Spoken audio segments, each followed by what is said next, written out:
नमस्कार आप सभी को, मैं दुर्गेश मिश्रा स्वागत करता हूं चैनल कॉम्प्लेक्स केमिस्ट्री में। आपने थंबनेल तो देख ही लिया होगा और आज हम यहाँ पे बात करने वाले हैं एनसीईआरटी वर्सेस रिफ्रेशर। कौन सी बुक बेटर है, या हम यहाँ ऐसे कहें कि एनसीईआरटी और रिफ्रेशर कैसे पढ़ना चाहिए, क्या पढ़ना चाहिए और कब पढ़ना चाहिए। मैंने एक पैटर्न ऑब्जर्व किया है बच्चों के अंदर कि जैसे ही वो बोर्ड क्लासेस की तरफ जाता है 9, 10, 11, 12 में, तो वो रिफ्रेशर्स की तरफ ज्यादा मोटिवेटेड हो जाता है और एनसीईआरटी को इग्नोर करने लग जाता है। लेकिन वो ये भूल जाते हैं कि वो बोर्ड का एग्जाम देने जा रहे हैं। आप इस एज में जल्दी इन्फ्लुएंस भी हो जाते हो अपने किसी सीनियर से कि भैया बता दो कैसे पढूं, तो वो आपको गाइड कर देते हैं। किसी दूसरे टीचर से पूछेंगे, वो आपको कुछ और गाइड कर देंगे। लेकिन यहाँ पे आपको एक चीज कॉमन मिलेगी जो कि आपको सीबीएसई बोलता है पढ़ने के लिए, दैट इज एनसीईआरटी बुक। लेकिन हम उस बुक को छोड़ देते हैं, बाकी बुक्स डिफरेंट लोगों की तरह जो गाइड की गई है उससे पढ़ना चालू कर देते हैं और सोचते हैं कि यार मैं सब कुछ पढ़ लूं। और उस सब कुछ पढ़ने के चक्कर में आप होते हैं कंफ्यूज और कुछ भी नहीं पढ़ पाते। इसीलिए ये मोस्ट इंपॉर्टेंट वीडियो होने जा रहा है आपके लिए। इस वीडियो को एंड तक जरूर देखिएगा। मैंने मेरे टीचिंग एक्सपीरियंस में ये बात ऑब्जर्व की है कि बच्चे ज्यादा मार्क्स लाने के चक्कर में सोचते हैं कि यार एनसीईआरटी के बाहर के क्वेश्चन आएंगे, वो कैसे सॉल्व करेंगे। उसके लिए वो रिफ्रेशर सॉल्व करने लग जाते हैं, किसी बड़ी कोचिंग में जाते हैं, वहां से हेल्प लेते हैं, वहां की टीचर उन्हें मॉड्यूल दे देता है और एनसीईआरटी तो कहीं कोने में चली जाती है, उस मॉड्यूल को सॉल्व करते हैं। लेकिन जब वो बोर्ड का एग्जाम देने जाते हैं तो उनके कुछ मार्क्स इसलिए कट जाते हैं क्योंकि एक कोई टॉपिक जो एनसीईआरटी में बहुत सिंपल वर्ड्स में लिखा है वो उसको वहां पर लिख कर नहीं आते हैं एग्जाम में।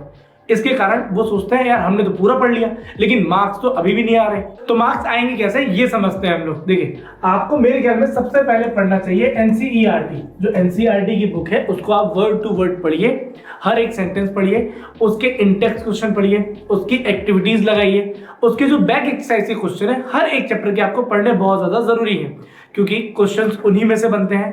पूरे चैप्टर को जब आप रीड करेंगे ना, उसके बीच में से भी एक आध जो सेंटेंस रहेगा वो बहुत इंपॉर्टेंट रहेगा, क्योंकि जो सीबीएसई का जब पेपर आता है उसमें उसी पैराग्राफ या उसी सेंटेंस में से एक क्वेश्चन बनाया जाता है और वही चीज आपसे पूछी जाती है। लेकिन जब आप रिफ्रेशर मॉड्यूल्स लगाते हैं तब आप उन एनसीईआरटी के लाइन से गो थ्रू नहीं हो पाते, तो आपको समझ ही नहीं आता कि इसका आंसर हम क्या लिखेंगे।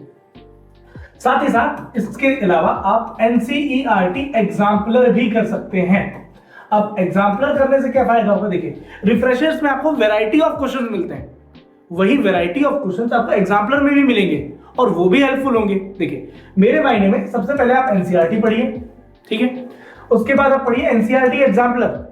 इसके क्वेश्चन कोई भी डाउट होता है वो आप हमसे भी पूछ सकते हैं, कमेंट डाउन कर सकते हैं, हम बिल्कुल रिप्लाई करेंगे। या आपके जो टीचर्स है ना उनसे पूछिए, जहां आप कोचिंग जा रहे हैं वहां पूछ लीजिए कि सर ये क्वेश्चन कैसे होगा, ये वर्ड यहां से यहां तक लिखा है, मुझे इसका मीनिंग समझा दीजिए।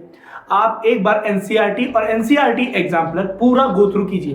अब आपको ये लगेगा यार ये सर तो कह रहे हैं मतलब रिफ्रेशर्स पढ़ो ही मत। नहीं, मैं ऐसा बिल्कुल नहीं कह रहा। देखिए, आप पहले किसी भी एक चैप्टर की एनसीईआरटी पूरी पढ़िए, उसके बाद आप उसी चैप्टर को किसी भी रिफ्रेशर से पढ़िए, ठीक है, या पैरेलली आप मदद भी ले सकते हैं रिफ्रेशर का। मैं बस ये कह रहा हूं कि आप एनसीईआरटी को इग्नोर मत कीजिए, उसका कंटेंट उठाइए, उसको पढ़िए, वो बहुत हेल्प करेगा आपको आपके बोर्ड्स की प्रिपरेशन करने के लिए। बहुत इंपॉर्टेंट बुक है आपके लिए, बोर्ड्स में ही नहीं, जेईई मेंस में, नीट में भी हमें एनसीईआरटी बहुत यूजफुल है। जैसे क्लास 11 और क्लास 12 की जो एनसीईआरटी का कंटेंट है ये जेईई और मेंस में भी पूछा जाता है। जैसे क्लास 11 और 12 की जो केमिस्ट्री की एनसीईआरटी है उससे बहुत सारे क्वेश्चंस आ जाते हैं।